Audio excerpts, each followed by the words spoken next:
Welcome to Behind the Veil. Now, here is your transformational coach, Tammy Hawks. When I love to start each one with intention. So for me, my intention is to really bring you as far as I can. Okay. In the fastest amount of time possible to have the biggest breakthrough. Sure. If there is one thing that I could give you in this time that would make the biggest difference for you in your life, what would that one thing be? That's an excellent question. I guess one thing that you could give me that would make the biggest difference in my life. Wow. That's a powerful and meaningful question that doesn't elicit an immediate response from me because I guess just what you're giving me now is the space and the time to express myself and a moment to potentially follow my passion or my newfound passion. This has sort of become, unfortunately, a life calling for me. And I just look at this as an opportunity. So I feel like you're already giving it to me. Okay, good. Yeah. Okay, so when you say life calling, what is this life calling opportunity? Right. It's something I've struggled with for the last 2 years, to be completely honest. And it's not something that is very well known in society. I think it's not on the forefront of people's minds and parents and couples.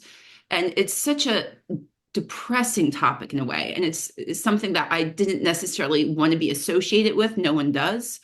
But because of all of the things that have occurred to me, I feel this overwhelming sense just to raise societal awareness about it. And also so my experiences aren't in vain. What I've gone through doesn't just die with me. And I have an opportunity to be public about this. And it's an incredible opportunity. And perhaps, and this is a lofty goal, and I think this is what a lot of people, they proclaim they want to do, but I have an opportunity to potentially help other people. And that's what I do for a living. I work in healthcare. Mm-hmm. And so it's something I can't ignore, this drive, this need. Mm-hmm. Okay, so if there was one thing that you're striving after and you're wanting, what is this one thing that you want, and Sure. be as specific as possible? Acceptance and understanding of my point of view, because it's a topic that has the potential to elicit a lot of shame and misunderstanding with people. And before I went through it, I probably would have projected my own judgments upon someone who may be speaking of what I'm talking about. Mm-hmm. I think it's a topic that's easy for people to jump to conclusions and make erroneous decisions about, and it's a topic of great misunderstanding. So in a way, I've been really quiet about it for quite some time, and it's really stifled my life. And I mean, to be completely frank, really harmed me and the decisions I've made in the last 2 years. But I can't continue letting myself remain in this role of victimization. Mm-hmm. Yeah. And so what does that look like in your life when you're taking on this role of a victim in your mind? Mm-hmm. What is that created in your life experience? It's just this unfortunate cycle, or it's this of depression and anxiety. And I'm an emergency room nurse by trade. I've been in healthcare for over a decade. And so the fallacies and the brokenness of the healthcare system as far as addressing mental health issues is something I deal with, face first every day I show up to work. So there are a lot of stigmas still that surround mental health in healthcare and in our society.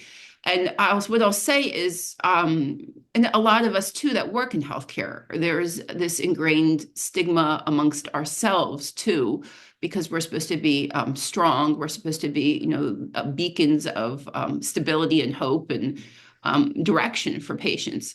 And I'll say I never really had depression or anxiety that was diagnosed or that required treatment prior to myself going through what I did.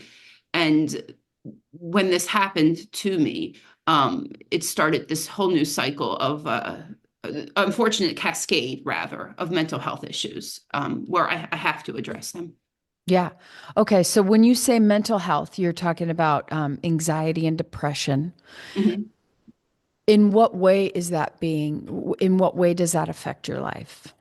It affects I mean, every single day I have to make a conscious decision of how I'm going to handle my thoughts and how I'm going to handle myself.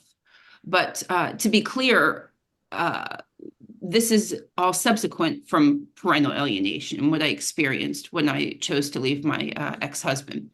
So that was the catalyst for. Okay. Yeah, talk to me about that. You chose to leave your husband. Talk to Mhm, me about what the relationship looked like mhm. and why you chose to leave and then what happened because of it. Sure, absolutely.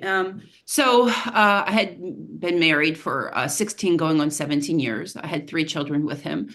Um, like most marriages, we had a lot of issues and problems. I chose to stay in the marriage. And to be clear, I don't want to sit here and just lambaste my ex-husband because that's not going to reflect very well on me. I mean, we all have issues in our marriages and our lives, but that's not the intent of this. But I'm just being honest, and I'm trying to get to the crux of the matter as quickly as possible in the framework of time we have. So I chose to leave. Divorce is something that I thought about on a regular basis for a number of years. In the summer of 2023, I finally decided that I was going to carry it out and leave him. And he was someone who was a very challenging person to be married to. He was selfish, self-centered, controlling in some ways, and his family was extremely controlling of him. He's an only child and very manipulative. So a lot of our issues stem from my issues with his family over the years. They were always very dismissive of me and not very respectful. But I think they would have been that way with any woman he was married to. There was no one good enough for him. Anyway, so I'll make this as brief as possible, but get to the important points.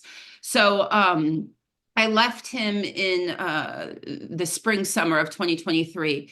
Within when he moved out of the house that we shared, he took our middle child, who has some intellectual disabilities, with him. And I had great relationships with my children. We texted, we called. It was a typical mother-child relationship. I have two teenage sons at the time. My daughter was 3.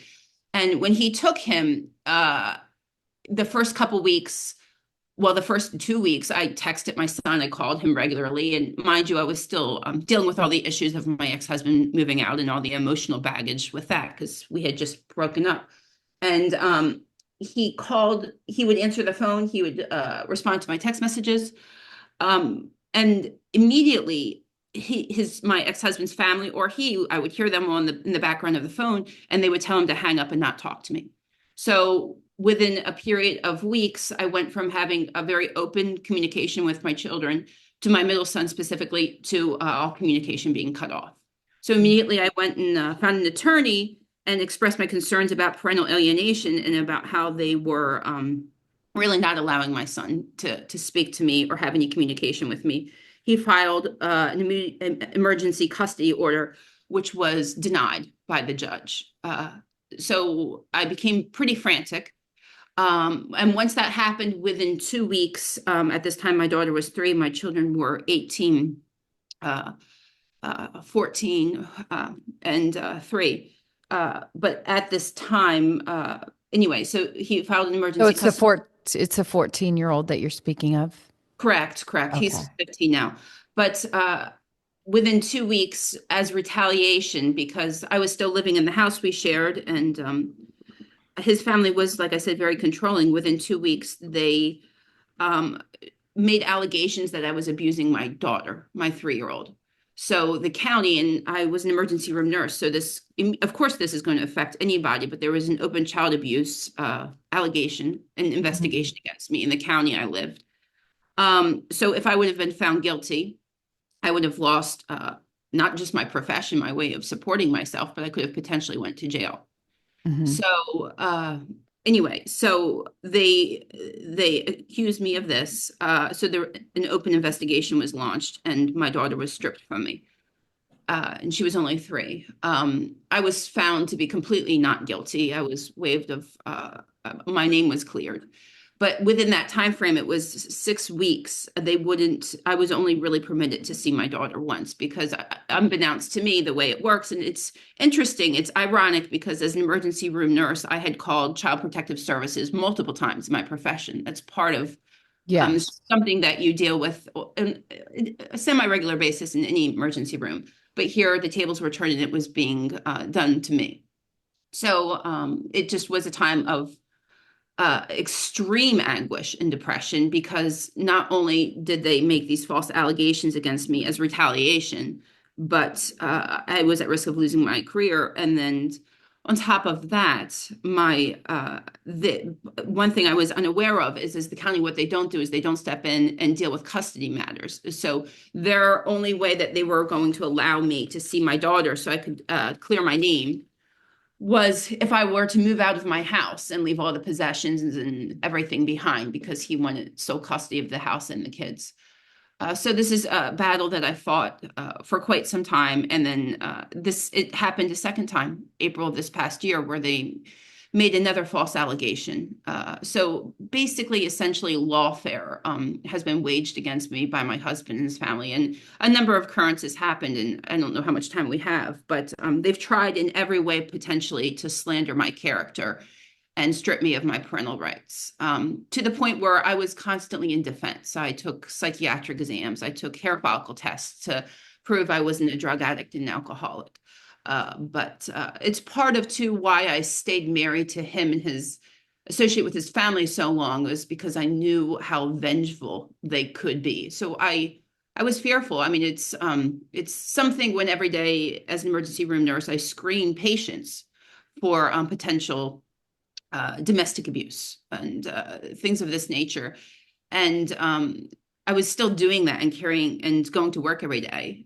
But I was living that life and trying to keep my head up and mask everything that was occurring in my private life.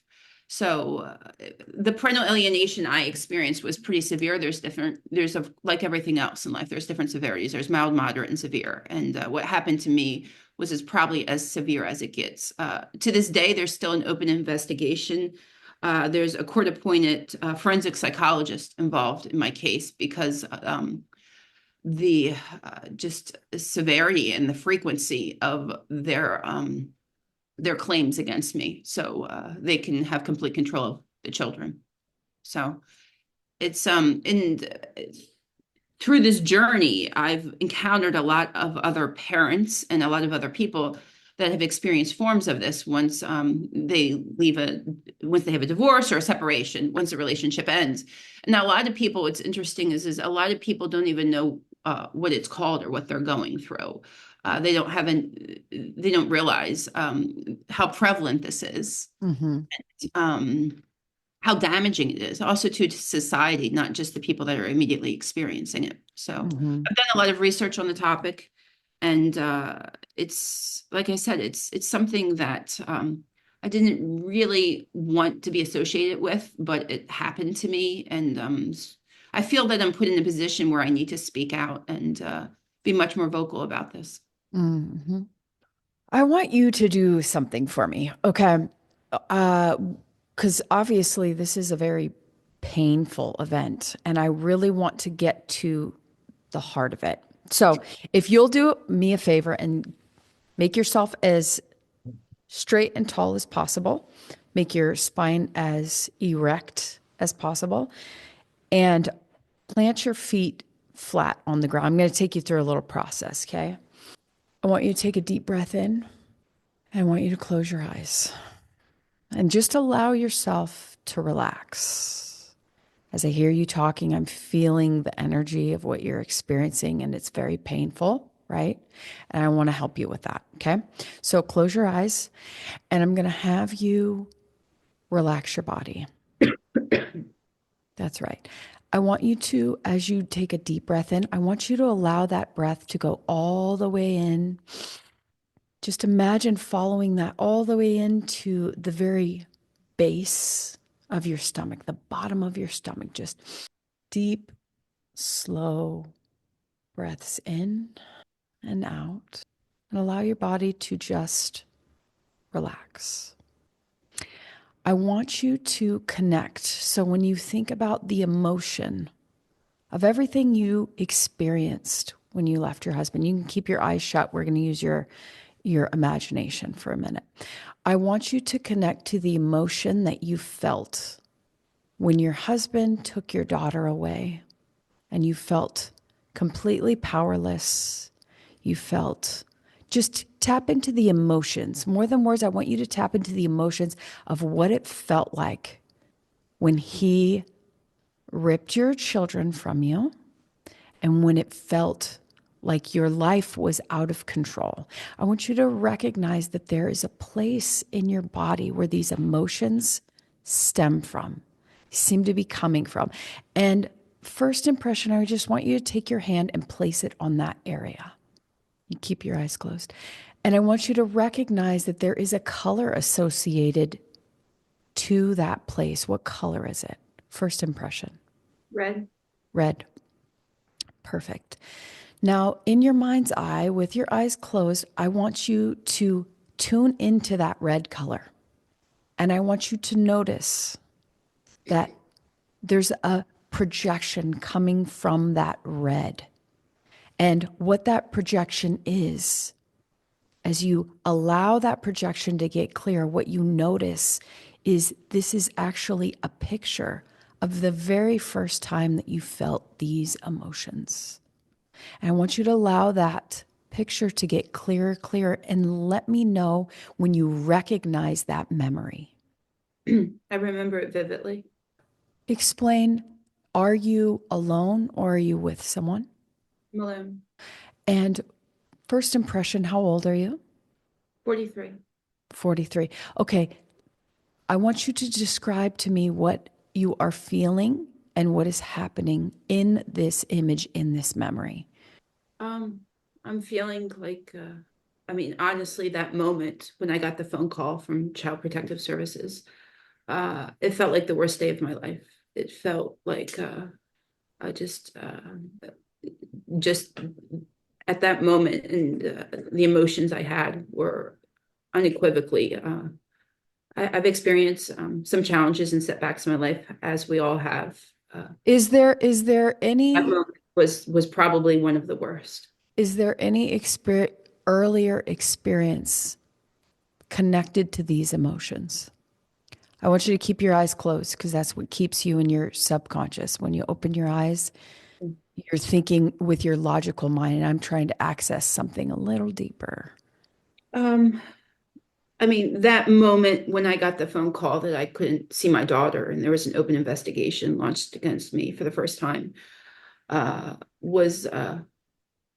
had earlier experiences that I want you to specifically tune into the red.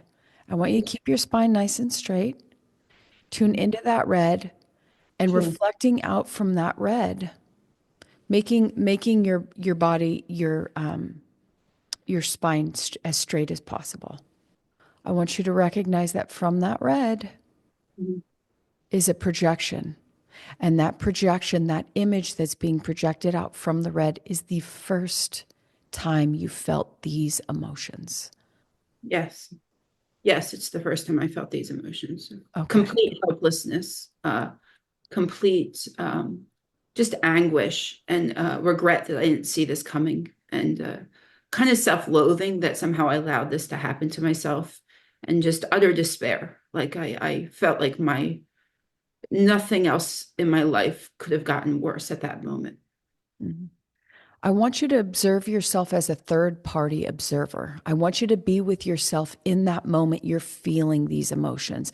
And I want you to actually visualize that red all around you in that moment, feeling those feelings. I want you to see you as a third party.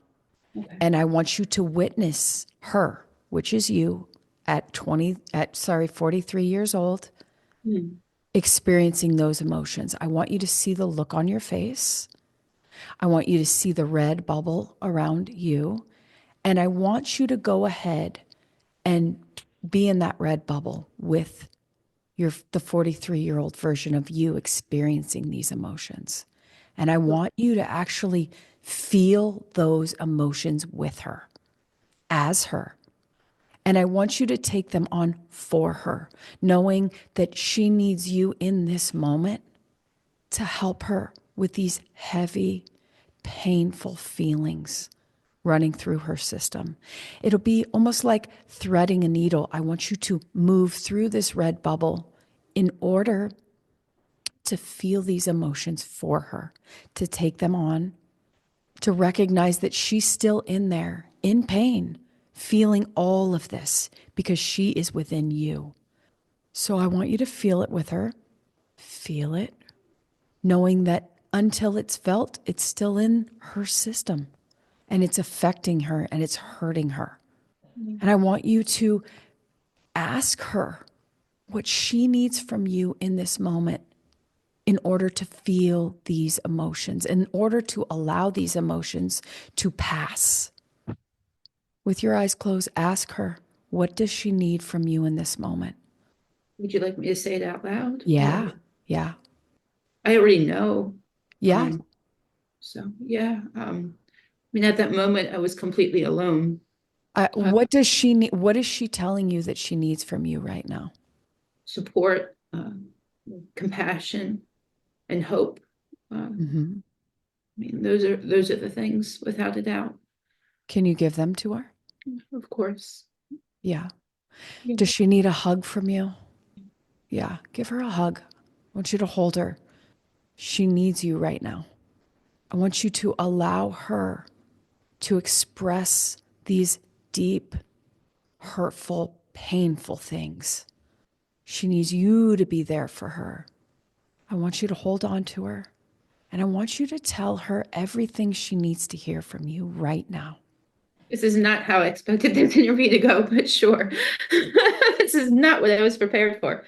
Um, but this is hard because the way I handle things is I put them behind me and I bury them. And when you revisit it, sometimes it just rips open old band-aids. But I'll say is I still struggle at times. I certainly still struggle every day with I what I'm want you dealing to stay. I want you to stay in this moment because with. Okay. what I'm trying to get you to do is feel this because what you're missing is the fact that you don't let yourself feel your emotions. So all this pain is trapped in your body. And I'm trying to help you get it out. Okay. Okay. Thanks, Tammy. I appreciate it. I want to help you get it out because you don't have to sit here and live with this pain. You No, don't. I So mean, once what you have to know about emotions, once an emotion is felt, it moves out of your body. But guess what? Your body is filled with pain and I want to help you get it out. all right. So I want you to see her and I want you to understand that inside of her is a little girl and this little girl is in pain and she's scared. Do you feel that? Of Feel course. into that bubble. She's so scared and she needs someone to walk with her through this most painful time in her life. And that person gets to be you because she is still existing with that pain. So I want you to move through that bubble with her. And I want you to tell her everything that she needs to hear from you right now. She needs to hear that everything's going to be okay, that you're going to be there for her. What else does she need to hear from you? This is just a moment in time and it's going to pass. Mm-hmm. At the moment, it felt completely like the world came to a halt and apocalyptic and the worst case scenario, even though I hadn't lost my child to death, which people do, and I've witnessed that. But it felt akin to that. It absolutely felt like that. And everything is relative for people when they're going through something. So, Stay in the moment. This is you. This is this delicate woman going through this horrific thing. She doesn't have the perspective that you have now where you live through it. She doesn't have that. You need to give that to her. You need to tell her everything's going to be okay. Yeah. I want you to tell her everything that she needs to hear from you because you're on this side of it. Yeah. No, I mean, this is going to pass. This is challenging because it happened to me a second time. They were so manipulative, but at that moment, it was probably one of the worst moments of my life. And I would say, uh, it's going, it's going to be a very rough road and a very difficult battle, but it's going to get better. It's going to get better, and you will prevail eventually. And I forgive you. Like, I forgive you. I had a lot of self-blame at the time because I tried so hard, but I faltered in some ways and I wasn't perfect. And, regret haunts me. But in that moment, if I were to say that to her, I would say, never will you experience what you're experiencing now again. I haven't experienced anything that acute and horrific since that moment. And it's going to get better. Mm-hmm. What Yeah. else do you want to tell her right now in this moment? Keep your eyes shut. It'll help you stay in the moment. You don't deserve this. Mm-hmm. You don't deserve this. And I mean, things happen to people all the time that they don't deserve. It's, uh, but What else does she need to hear from you right now? you were trying your best, Mm-hmm. given who you were and everything that's occurred in your life. You were trying your best. Mm-hmm. Acceptance. Mm-hmm. What else does she need to hear from you right now in this moment? There's a lot of shame that this has to even be associated with myself. I'm a private person, and there's a lot of shame that this that I still hold to this day. So, and Can you, I'm not the person that they painted me to be. I feel like I have to defend myself, and she felt like she didn't deserve the critique, the judgment, the slander. mm-hmm. There's a lot of I just it wasn't warranted, and you can't make people change. You can't make people be better. You can't make people stop being selfish and greedy and vengeful. And I tried very hard for a very long time to try to change people, but I was unsuccessful. It only got worse. Mm-hmm. Can you ask her if she's willing to give up the shame? If you could take it from her? Worse. Mm-hmm. What else could she get rid of that she no longer needs in this moment? Um, Regret. Mm-hmm. That's not to say that you don't learn from your mistakes, but there's an immense amount of regret. What is she regretting right now? She should have been more proactive. She should have not been in denial. She should have not kept giving people the benefit of the doubt that showed their true colors time and time again. Mm-hmm. Um, she should have helped herself instead of focused on helping other people all the time and deflecting. It's Mm-hmm. easier to try and fix other people's problems than to fix your own. And that's something I falter with. But it's what I do for a living. So it's hard to turn that off. And turn the other cheek for a long time and accept the things I shouldn't have. Mm-hmm. Uh, What did she accept that she shouldn't have? Mistreatment, absolutely mistreatment. Why did she accept mistreatment? Uh, it's a very complicated question, but I think a part of it is denial. You're supposed to work on relationships. There's inevitably going to be issues that you have to work through and put effort into. And I'm someone who's What? used to hard for Why did she accept mistreatment? oh gosh, I need a tissue. uh Probably because in some ways she didn't know better. She didn't know what a healthy relationship should look like.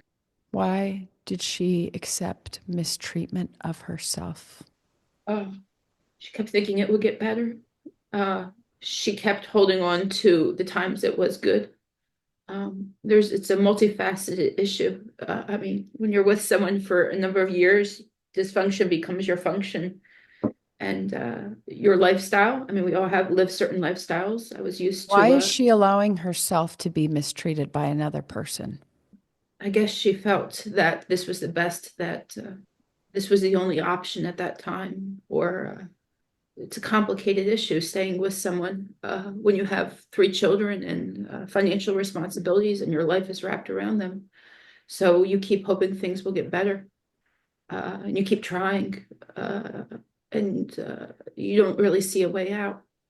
And I guess it has to do with self-confidence and the belief in oneself that, you can, that there's something better. And at that point, Why does she have no confidence in herself? not that I didn't have confidence. I want to say I had confidence, but my confidence was misplaced. And I was very confident in certain avenues of my life, but at home, I didn't have the support or the tools necessary uh, to make the right decisions for myself in that respect of my life. I had confidence in myself Why? greatly. Why? I didn't have good role models. I came from a very dysfunctional, broken family. I would say I saw functional relationships around me, but I didn't have a support system. I didn't have a family support system. His family were the ones supporting him. I had a lot of death in my family. So my biological family, I didn't have one. So the support I had came from a very unhealthy source of selfishness and greed. What kind of wisdom can you give her now that will help her, will aid her in her life? Uh, oh gosh. Uh, I would say, well, right now, I think the thing I struggle with the most in this day and time is mindset and hope and believing that things will get better. Hope it's challenging. I think it's even though I was in a very healthy situation with my ex-husband and his family, um, there were positive aspects of my life then that I don't have now. Uh, so it's scary a little bit. My family was stripped away from me. I mean, people I dedicated my life to. So it's very challenging. What can you give her that will offer her that hope? Oh, God, newfound knowledge, Mm-hmm. and awareness. I Mm-hmm. think she was in the dark with a lot of things. She knew that things were dysfunctional and she constantly tried to amend them and make them better. And she fought that battle tirelessly, begging people to change. And because I knew what functional, healthy relationships did look like, I did, because I was surrounded by functional people in my profession and growing up too. What Friends. can you give her that she needs that could benefit her for her future? Oh gosh. What Uh, beliefs can you give her? uh, Keep your eyes closed. yeah. I I want you would, to stay in the moment. I want you to stay with her. I want you to recognize that as you're creating this with her, that you're setting yourself up now differently with a different mindset. You have the ability to go back in and shift the beliefs because beliefs are just a thought you keep thinking. okay. And you get to gift her Oh with a gosh. brand new way of thinking You're as right. as That's my well as it's offering her an emotional state that you get to choose for her. yeah. And that is you're absolutely 100% right. And that is my biggest challenge is I've never been rocked as I am now. I'm someone who previously to this, which doesn't make much sense. It's ironic because I was in an unhealthy marriage. Um, but I felt more powerful at that time in a way because I had my children and the people I love the most. Hmm. So because I don't have that, it's kind of stripped me of my power and my purpose. Hmm.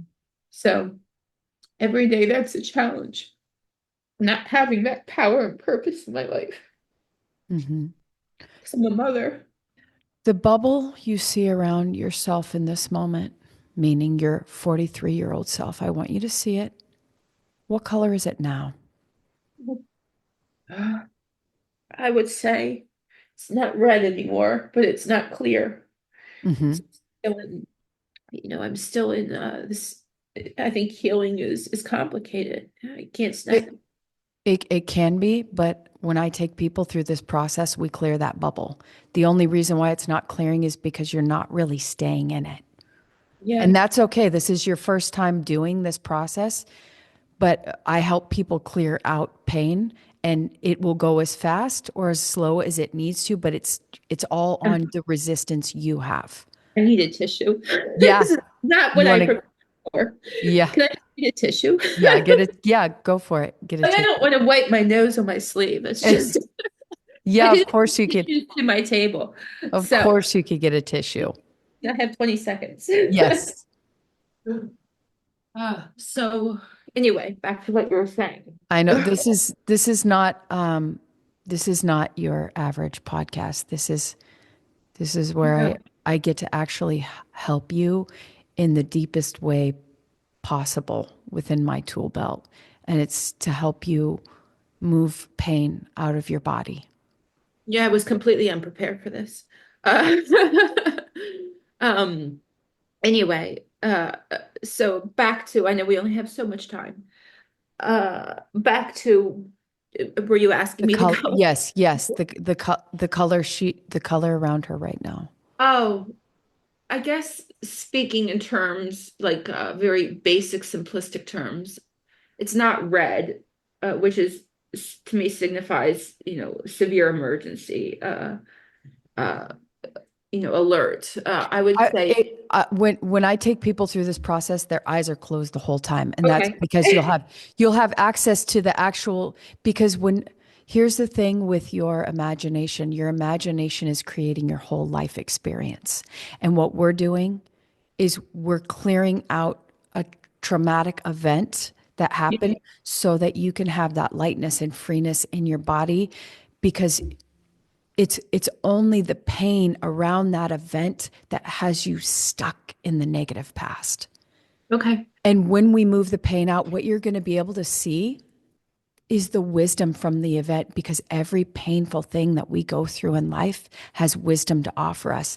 I believe my purpose came from all the shit that I experienced, because once I healed the pain and took the pain out of it, now I get to help other people do the same. This is yeah, my passion and my purpose. And you know what happens? Their anxiety, depression, fear, it vanishes because we took the pain out of the body. So what I'm giving you, you may not understand what I'm giving you, but I'm giving you a gift to clear out the pain so that you can dissolve the anxiety, the depression, and all the shit that yeah, was handed to you on a day, not a day, in a moment in time where another person acted against you mhm. that crippled you, is Yeah, what it absolutely. did. It So absolutely, but see what happens if you do not take the pain, if you don't deal with the event and you don't take the pain out of it, what happens is you remain in pain. And it's almost as if that traumatic event is happening over and over and over and over again within your body. okay, So even though you didn't even get that red bubble completely cleared, yeah, I can read your energy now, and you took a lot of pain out of your body. You have because your energy is very, you have a very, there's lots of tension in your energy. And mhm. look at you now. We've pulled out some of that energy, some of that tension, and you have some relaxedness in your vehicle, Yes, because your physical vessel is just a manifestation of all your thoughts and beliefs. And we could change those at any time when we do this kind of stuff, okay, right? So I want to offer you the opportunity and the freedom to move all of the pain out of it so that you have the clearness. This is clearly your mission. I This is didn't want it to be, but you, yeah. But it's fallen in my lap, and it's not just about me. I mean, it is. I want justice. I want redemption, and I want to right the wrong that occurred. Uh, it's just unfathomable what happened to me, but um, I can't keep going in this victim mindset, and I'm still living in that way. I'm not. I'm still acting powerlessly, and but I appreciate you're very good at what you do. You're very good at what you do. well, the thing is if we feel powerless, we're going to attract victim scenarios over and over and over again. So You're right. when I work with someone for 12 weeks, usually what I'm looking for is that we're looking in the first 5 years of your life. Where were you victimized in the first 5 years of your life? Because that is what's creating this. Right. Your first 5 years of life, I can already tell you got lots of stuff to work on there. I mean, don't we all? But You're absolutely right. We all do, but right, we don't right. all do it, right? No, we don't all do it. And there's a reason why I stayed in such an unhealthy situation for so long. And it's something I didn't acknowledge for so long because I was in denial and I kept hoping for the best. But But your daughter, yeah, she's going to marry someone one day. She's going to follow the same patterns if you do not choose to heal, because what happens is these patterns go generation from generation, right? So if you don't choose to heal this pattern, what happens to your kids is they repeat the pattern. yes. They might be dad or mom, but they're repeating the pattern. The So people that's who did why this to me, my husband's family were just as atrocious as he was. They are people who have immense, like they came from very unhealthy family situations where people were Of, alienated. of course. And Extremely unhealthy. you get to recognize that you attracted that kind of person to you and you stayed with them. Why? We would have to look at the I first didn't know five I was at the years. time. I had no idea. Like who would make that conscious decision? No one would make that conscious decision. Right, right. That's what I'm saying. It all goes back to our belief system. So I'll give you for instance. I used to have, because I came from abuse by the hands of my father, my beliefs around men were men hurt me, men aren't safe, and men leave me, because my dad ended up dying when I was 11. So with those beliefs, what kind of men do you think I attracted?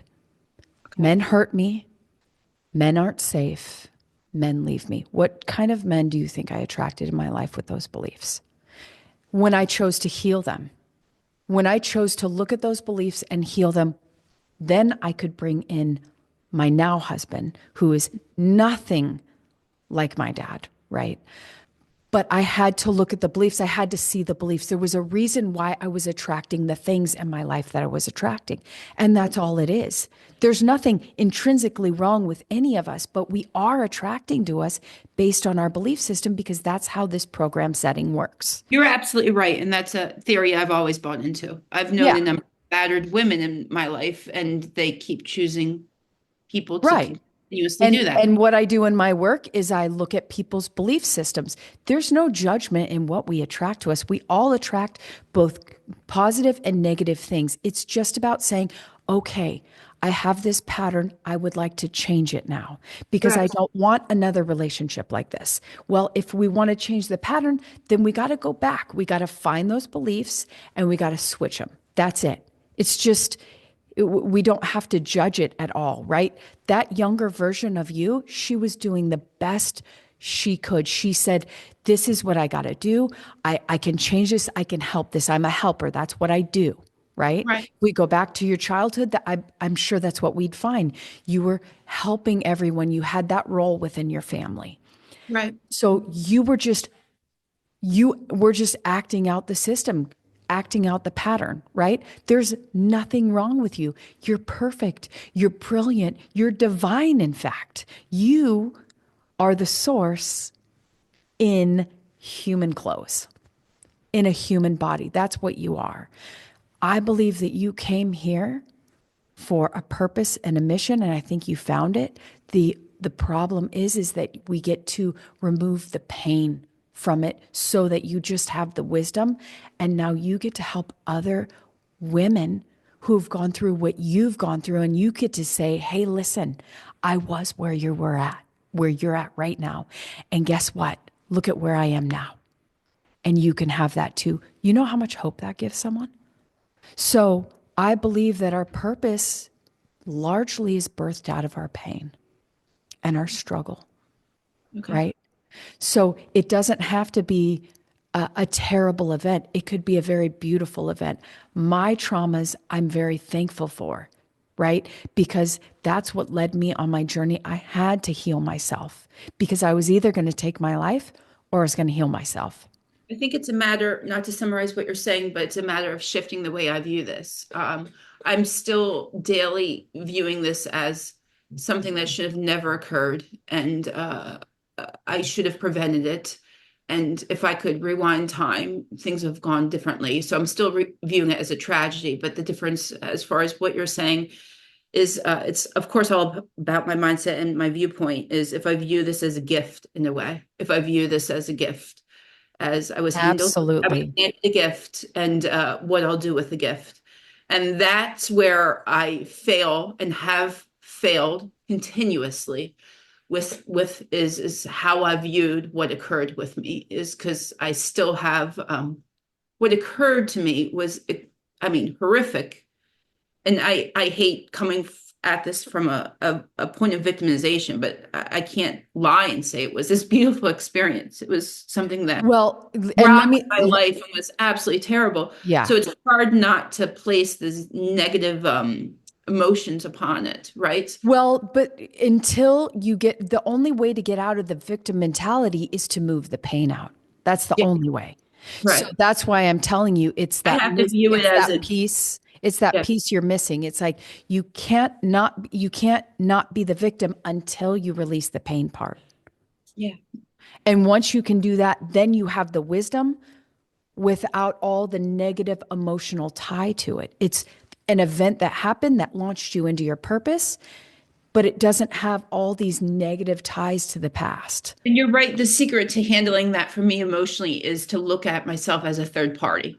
And to really analyze what I'm feeling now and why, and taking its mastery of my mind, taking control of my Well, and thoughts. then the biggest part for you, what I see is because you're an analyzer, Mhm. that's a big part of your personality. And so you're not allowing yourself to feel the pain. It only takes 90 seconds to feel the pain fully. I mean, like go into it. You know how I had you move into the bubble? Yes. That's because you go into, instead of resisting the pain, which we tend to do as humans, we go, oh, I don't want to feel that. But if instead you say, no, when the pain comes up, I'm going to move into it. I'm not going to resist it. And I'm going to stay in that bubble. Because if you felt that bubble and you stayed there for 90 seconds without resistance, what happens is that bubble would dissolve. 90 seconds is all it takes. But what you do as an analyzer is you resist going in the bubble. That's why you kept opening your eyes. You resisted the process so much. And that's what told me she does not like connecting with the pain. She doesn't want to feel it. So she's running. You're right. You Right. run from your pain, which is fine. A lot of us do that. You're so much more than a podcaster. You're right. Like, just, Yeah. I mean, not I'm to say that not to sound diminish what you do, but this was you, so unexpected. I'm not trying to diminish. I don't know you, but this is just not where I saw this going. But you're right. I'm sorry to surprise you so much. You're right. This is the podcast came as my gift to the world, but I'm a transformational coach. That's what I do. Okay. So my goal for my podcast is that there's no other podcast like it because I have people come on Okay. and they tell the hardest part of their story and I help them transform that You do. event. You Yes. do. You don't just market their story. So No, yeah, I you're don't. doing so much more than that. You're trying to help heal them. Yes. And that's not what I expected. It's not. I'm so I'm glad that it's unexpected because, you know, I don't know that someone would come on if they knew they had to have Kleenex. In fact, I told my husband that he runs the back part of my business. I'm like, these people they have to know, because I've had some people come on and they're like in their car. I'm like, no, you got to give this your full attention. Like, Deserve that. Right. yeah, right. So, well, it's the gift that I get to give them is just to the extent that they're open to receiving it, right? Sure. You can't receive a gift that you're not open to. So, Yeah. yeah, but That's another it's, one of my problems. yeah, but you like, A huge I'm problem. also, I know people. Like I knew your personality within the first moment I saw you. I'm like, this is a high analyzer, very analytically minded.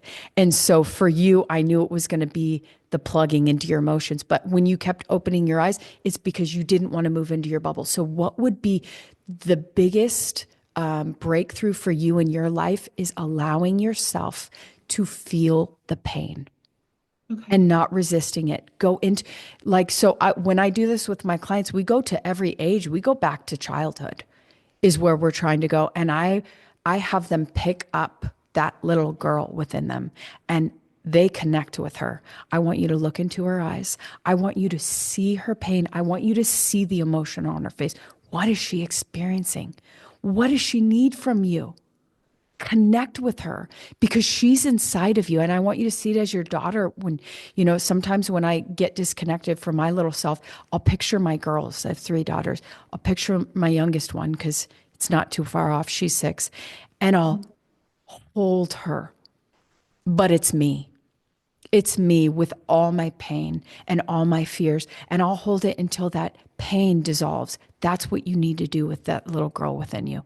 And every age, right? But the big ones, the ones where you go to her and you're like, you can clearly see, because you are all those, like, there is no such thing as time and space. You are every age you've ever been, and they all reside within you. So it's that connectivity to the pain and letting yourself feel it that is going to make the biggest impact for your life. That's so counterproductive to what I thought the way I should be handling this. No. Um, but I'm not arguing with you. That's Yeah. not what I'm here to do. Um, but that's not how I've been going about this journey. Yeah. Yeah. And I can see that. So, Yeah. but there's a clear difference in your energy. I think you had a tremendous breakthrough today. Okay. Yeah, I was unexpected. This was certainly unexpected. So, but yeah, I feel I certainly don't feel worse. Um, it's I mean, who wants to experience that type of pain again? But it's not just about experiencing the pain. It's about providing the self-compassion and the wisdom I have now to that person to put the past behind me, or at Mhm. least that's what I think I'm supposed to be doing, is what you're trying to tell me. Well, I mean, I'd love to see you let go of that regret and shame.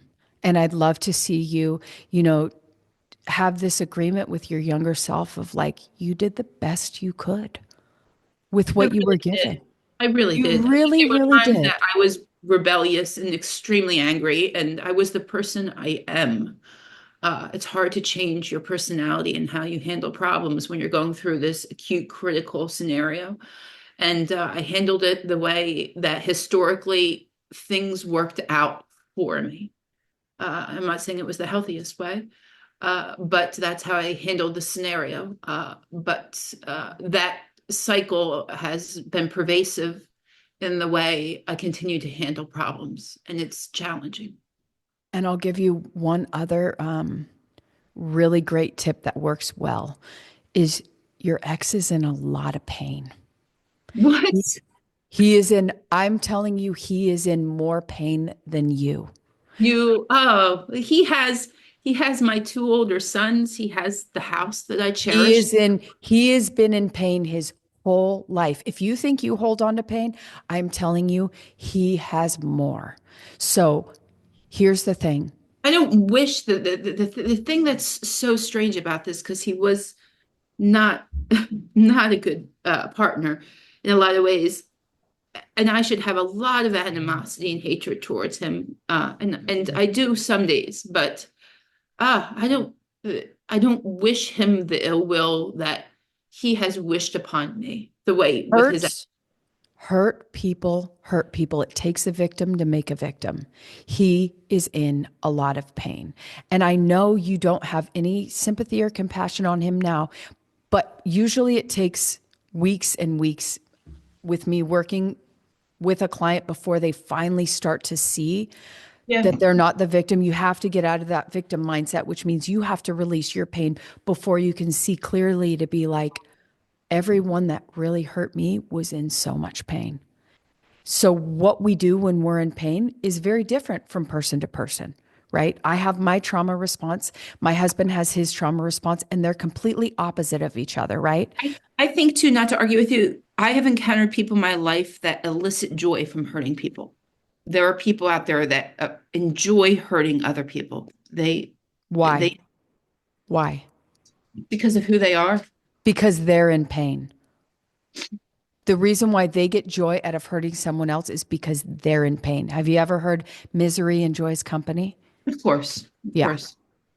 People that are in love, this state of love, I'm sorry, they don't derive any joy from hurting another person. No, they don't. You're right. So You're absolutely right. it takes a person in massive pain to hurt someone else. And that's what I had to see when I went back, because, when I went back to my childhood trauma and I connected with my dad, who inflicted a lot of physical pain on me, I got to see how much pain he was in. I got to feel into his.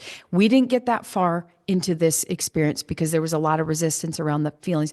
But if we had the time to do it and the flow was smooth enough, I would have had you visit everyone else in that scenario to feel their emotions too. And that's what I'm saying. We of course, we have a lot of judgment about things until we see that pain in everyone else. We're all just sitting here going through this lifetime. We have a start date, we have an end date. What happens in between is up to us. But one thing is for sure, we are all going to experience a shitload of pain. What are we going to do with it? Absolutely. You're absolutely. And that's with that last statement, we're all going to experience pain. And it breaks me out of this this self-pity, this pit of self-pity, which I don't appreciate myself that way. I absolutely hate being that person. But what are we going to do with it? Well, I mean, the thing is she gets a seat at the table to say, hey, this happened to me and it really hurt. Right. You get to say that. And then you get to have compassion for you. That's why you get to be both a third party and you get to join you in the bubble, because you get to say, hey, you're in so much pain. Like, I see you, I feel you, I witness you. All she wants is someone to look at her and see her pain and understand that she's in it right now, right? And that's who you get to be for her, because she needs you. And so as you observe her and you're saying, yes, like, I see you, I feel you, you're giving her that opportunity to express herself. And then she goes, oh, okay, now it's gone. And you're like, beautiful, right? So yes, she gets to be the victim until she feels all the pain, and then she gets to be free. Yeah. And out of pain, right? So it's yes, both. But you get to nurture her and say, what do you need now? And she might need to scream. She's in anger. Her kids were taken away for that moment. She might need to freaking beat a pillow up. Let her. It's about not judging those emotions that she has, but letting her feel it fully, being there to witness it, and then allowing her that freed up space to be like, okay, now you get to allow in more joy because you just moved out all that pain that was taking up that space. It's out now. So it's the freedom that you get to have once you're on the other side of the pain. You're right.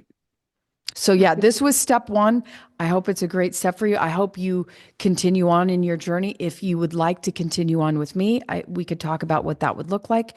But for you, my request is just that you give you that space and that time to work on those emotions and release that stuff you get to release. That's my hope for you. Sure. Yeah. Thank you. Thank you for this time. Yeah, you're so welcome. You're so welcome. Have a beautiful day. You as well. Bye. Bye.